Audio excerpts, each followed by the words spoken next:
Hello student, આજના વિડીયોની અંદર આપણે JDBC એટલે કે જાવા ડેટાબેઝ કનેક્ટિવિટી કે જે J2EE ના API ની અંદર ઇન્ક્લુડ થાય છે જેનું આપણે આજે ઇન્ટ્રોડક્શન લેશું. So let's start with the same. જોઈએ આગળ આપણે JDBC stands for Java database connectivity. એકચ્યુઅલમાં જોવા જઈએ તો શેના માટે યુઝ થાય છે તો કે કોઈ પણ ડેટાબેઝ આવે જાવા પોતાનું કોઈ ડેટાબેઝ છે નહીં આમ એકચ્યુઅલમાં પહેલા નહોતો but now is there. The reason behind કે પહેલા જે છે એ જાવાનું ઓરેકલ સાથે ટાઈ અપ નહોતો but now Sun Microsystems share અથવા તો sell of their rights to the Oracle. એટલે હવે ઓરેકલ એ પરચેઝ કરી લીધું છે જાવા. તો જાવાનો પોતાનો ડેટાબેઝ ઓરેકલ છે એમ કહી શકાય. બટ એ સિવાય બીજા કોઈ પણ ડેટાબેઝ સાથે કનેક્ટ કરવું હોય તો કરી શકાય છે. એના માટે જે તમે કનેક્ટિવિટીના APIs યુઝ કરો છો એને JDBC કહેવામાં આવે છે. તો જોઈએ આમાં વર્ડિંગ્સ પ્રમાણે શું છે. Java database connectivity which is a standard Java API for database independent connectivity between the Java programming language and wide range of databases. The JDBC library includes API for each of the tasks that are commonly associated with the database usage for making to database બનાવવું હોય તો એના માટે use થાય છે. creating SQL or MySQL statement, SQL અથવા તો MySQL statement તમારે બનાવવું હોય, executing statement બનાવવા માટે અને statement execute કરવા માટે. અને લાસ્ટમાં શું કહે છે તો કે viewing modifying the records, result set અથવા તો રેકોર્ડ્સ જોવા માટે આ બધી એક્ટિવિટી માટે આપણે યુઝ કરીએ છીએ. આગળ જોઈએ આપણે જાવા ડેટાબેઝ કનેક્ટિવિટી JDBC નું આર્કિટેક્ચર. જે આમ પિક્ચરમાં જોતા આપણને ખ્યાલ આવી જશે કે જેની અંદર જાવા એપ્લિકેશન્સ આવશે, એપ્લિકેશન્સ બાદ JDBC API આવે છે અને API બાદ જાવા ડ્રાઈવર મેનેજર આવે છે, JDBC ડ્રાઈવર મેનેજર આવે છે. આમ જોવા જઈએ તો આર્કિટેક્ચરની અંદર તો બે જ છે, API અને ડ્રાઈવર મેનેજર.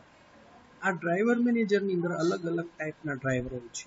જેમ કે અહીંયા JDBC ડ્રાઈવર, આ પણ JDBC ડ્રાઈવર છે. આ બધા JDBC ડ્રાઈવર છે પણ શેના માટે તો કે તમારો ડેટાબેઝ જેવું છે એ પ્રમાણેનું ડ્રાઈવર જોઈએ. જેમ કે ઓરેકલ છે તો એના માટેનું ડ્રાઈવર, SQL સર્વર તો એના માટેનું ડ્રાઈવર જોશે. એ બીજા સિવાય અધર ડેટાબેઝ ઓબ્જેક્ટ છે ODBC એટલે કે ઓપન ડેટાબેઝ કનેક્ટિવિટી કહેવામાં આવે છે. તો ODBC ડેટા સોર્સ એટલે એક્સેસ કેવા બીજા કોઈ ડેટાબેઝને કનેક્ટ કરવું હોય તો એના માટે જે યુઝ થાય છે એ બધા ODBC ડ્રાઈવર્સ કહેવામાં આવે છે અથવા ડેટા સોર્સ કહેવામાં આવે છે, જેના માટેના ટિપિકલ ડ્રાઈવર્સ છે. વર્ડિંગ્સ પ્રમાણે જોઈએ the JDBC API supports both 2-tier and 3-tier processing models for database access but in general. આપણે વાત કરી પ્રમાણે JDBC API જે છે એની અંદર 2-tier અને 3-tier જે આપણે ફર્સ્ટ વિડીયોની અંદર જોયું હતું, આગલા વિડીયોની અંદર જોયું હતું. તો આમ 2-tier 3-tier એપ્લિકેશન્સ તમારે બનાવવી તો JDBC થી પોસિબલ છે કે જેની અંદર તમારે એકચ્યુઅલી આ બે લેયર આવે છે. કયા બે લેયર આવે છે તો કે JDBC API અને બીજું જે આવે છે JDBC ડ્રાઈવર API. આમ બે APIs થ્રુ તમારે એકચ્યુઅલી કનેક્ટ થતું હોય છે. આગળ જોઈએ તો એના કમ્પોનેન્ટ્સ ક્યાં ક્યાં છે. આ કમ્પોનેન્ટ એટલે બીજું કશું નહીં, કાં તો એ ક્લાસ હોય છે યા તો ઇન્ટરફેસ હોય છે જે જાવા પેકેજની અંદરના પેકેજના ફોર્મેટમાં અવેલેબલ હોય છે. તો એ ક્યાં ક્યાં છે એ જોઈ લઈએ. તો એમાં પહેલું જે આવશે એ ડ્રાઈવર મેનેજર. અને આ ક્લાસ છે જે ડેટાબેઝ ડ્રાઈવર પ્રોવાઈડ કરશે, જેનું લિસ્ટ પ્રોવાઈડ કરશે ડ્રાઈવર મેનેજર. પછી ડ્રાઈવર આવશે, એ શું છે તો કે ઇન્ટરફેસ છે, એક communication between the database server અને તમારી એપ્લિકેશન અથવા તો ડ્રાઈવર મેનેજર સાથેનું તમારું કોમ્યુનિકેશન હેન્ડલ કરશે કોણ ડ્રાઈવર. પછી કનેક્શન આવશે. કનેક્શન શું છે તો કે ઇન્ટરફેસ છે કે જેની અલગ અલગ મેથડ છે જે ડેટાબેઝ સાથે કનેક્શન પ્રોવાઈડ કરે છે.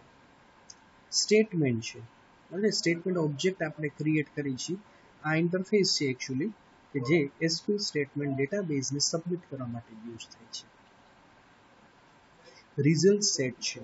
રિઝલ્ટ સેટ શું છે તો કે એ ડેટાબેઝમાંથી ડેટા રિટ્રાઈવ કરે છે using SQL statement, SQL query જે આપણું સિલેક્ટ સ્ટેટમેન્ટ, તો એનાથી જે છે એક્ઝિક્યુટ થાય છે અને સ્ટોર થશે રિઝલ્ટ સેટની અંદર આવશે. અને લાસ્ટમાં કયો કમ્પોનન્ટ છે તો કે SQL એક્સેપ્શન, કે જે તમારે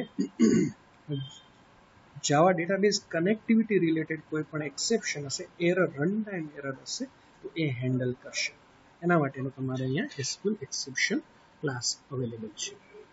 તો આ એના કમ્પોનન્ટ જોઈએ. કમ્પોનન્ટ બાદ આપણે જે ઇમ્પોર્ટન્ટ ક્વેશ્ચન એક્ઝામમાં પૂછાય છે અથવા તો પૂછાઈ શકે છે, જે ફ્રિકવન્ટલી પૂછાય છે, એન્ડ એ જે છે એ JDBC ડ્રાઈવર ટાઈપનું છે. તો JDBC ડ્રાઈવર ટાઈપ 4 છે. એના નામ આમ કંઈ સ્પેસિફિક નથી આપ્યા, પણ કઈ રીતે આપ્યા છે, type 1, type 2, type 3 and type 4. પણ દરેકનું મિનિંગ છે. જેમ કે ટાઈપ 1 જે છે તો એ શેના માટે તો કે JDBC ODBC બ્રિજ ડ્રાઈવર, જે ODBC ડેટાબેઝ કનેક્ટ કરવા માટે યુઝ થાય છે. આપણે વાત કરીએ ઓપન ડેટાબેઝ કનેક્ટિવિટી એટલે કે એક્સેસ, માઇક્રોસોફ્ટ એક્સેસ કે ફોક્સફ્લો કે એવા કોઈ પણ તમારે ડેટાબેઝ થ્રુ કનેક્ટ કરવું હોય તો એના માટે ODBC બ્રિજ ડ્રાઈવરની જરૂર પડે છે, જે ટાઈપ 1 માં છે.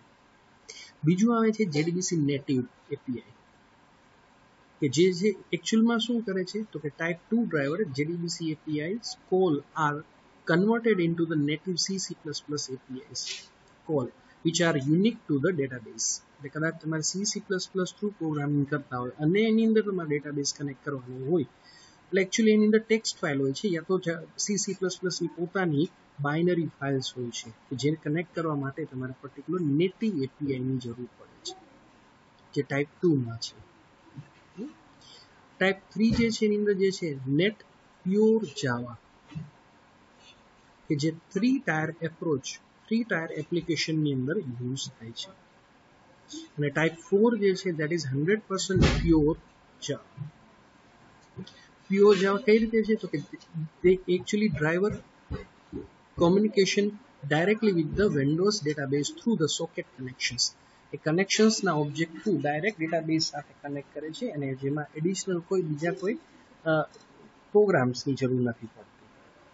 જાવા પોતાની અંદર જ એક કનેક્ટિવિટી આપેલી છે, એના ડ્રાઈવર્સ આપેલા હોય છે અથવા તો એના APIs આપેલા હોય છે. તો આમ 4 ટાઈપના ડેટાબેઝ ડ્રાઈવર છે, JDBC ડ્રાઈવર્સ છે, જે આપણે યુઝ કરી શકીએ છીએ. અને ફાઇનલી જોવા જઈએ તો આપણે હવે માન લો કે કનેક્શન કરવું છે મારી એપ્લિકેશનનું JDBC સાથે, તો એના માટે અમુક સ્ટેપ્સ ફોલો કરવા પડે છે. તો આ સ્ટેપ્સ ક્યાં છે, જેમાં પહેલું જે છે એ ઇમ્પોર્ટ JDBC પેકેજ. પેકેજનું નામ શું છે તો કે java.sql પેકેજ. તો java.sql પેકેજ સૌથી પહેલા આપણે આપણી ફાઇલમાં ઇમ્પોર્ટ કરશું, પછી ડ્રાઈવર આપણે લોડ કરવા પડશે ને રજીસ્ટર કરવા પડશે, જેના માટે એક મેથડ યુઝ થાય છે class.forName. આ એક ફંક્શન છે જે યુઝ થાય છે અને એની અંદર ડ્રાઈવરનું નામ આપવામાં આવે છે. જે આગલા 4 ટાઈપ જોયા છે એમાંથી કોઈ બી એક ટાઈપનું ડ્રાઈવર જે તમે યુઝ કરતા હોય તમારા પ્રોજેક્ટની અંદર, પ્રોગ્રામની અંદર, એ આપવાનું રહેશે. ડ્રાઈવર લોડ થાય પછી ડેટાબેઝ સાથે કનેક્શન ક્રિએટ કરી ઓપન કરવાનું છે, એટલે કનેક્શન ઓબ્જેક્ટ. આ કનેક્શન શું છે, ક્લાસ નો ઓબ્જેક્ટ બનાવવાનો આવશે. જે આમ જોવા જાય તો ASP.NET ની અંદર એ પહેલા કનેક્શન ઓબ્જેક્ટ બનાવશો ને પછી કમાન્ડ અથવા તો તમે ત્યાં બનાવો છો એડેપ્ટરનો કોઈ ઓબ્જેક્ટ બનાવો છો. અહીંયા સ્ટેટમેન્ટનો ઓબ્જેક્ટ બનશે કે જે ક્વેરી એક્ઝિક્યુટ કરવા માટે યુઝ થશે. અને જો ક્વેરી તમારી જે છે એક્ઝિક્યુટ કરે છે એ કોઈ પણ રેકોર્ડ સેટ રિટ્રાઈવ કરતું હશે, મલ્ટિપલ રો રિટર્ન કરતી હશે, તો રિઝલ્ટ સેટની જરૂર પડશે અને એની પર પ્રોસેસ થશે, ડિસ્પ્લેની કે કંઈ પણ જે બીજી પ્રોસેસ કરવાની હોય તો. ફાઇનલી જેટલું તમે ઓપન કરો છો લાઈક રિઝલ્ટ સેટ, સ્ટેટમેન્ટ અને connection, that you will close. આ રીતના એના સ્ટેપ્સ છે. તો આ ફંડામેન્ટલ સ્ટેપ્સ જોયા બાદ નેક્સ્ટ વિડીયોની અંદર આપણે હવે પ્રેક્ટિકલી જોઈશું કે હાઉ ટુ કનેક્ટ તમારું એપ્લિકેશન જે છે એને MySQL સાથે કનેક્ટ કઈ રીતે કરવું. હું 2 કનેક્ટિવિટી તમને વિડીયોની અંદર બતાવીશ, એક MySQL સાથે અને સેકન્ડ જે છે એ Oracle સાથે. 2 કનેક્ટિવિટી આપણે જોઈશું આવનારા વિડીયોઝની અંદર. સો આ વિડીયો આપના અહીંયા સુધી રાખીએ છીએ. Thank you. Have a nice day to all of you. Good bye.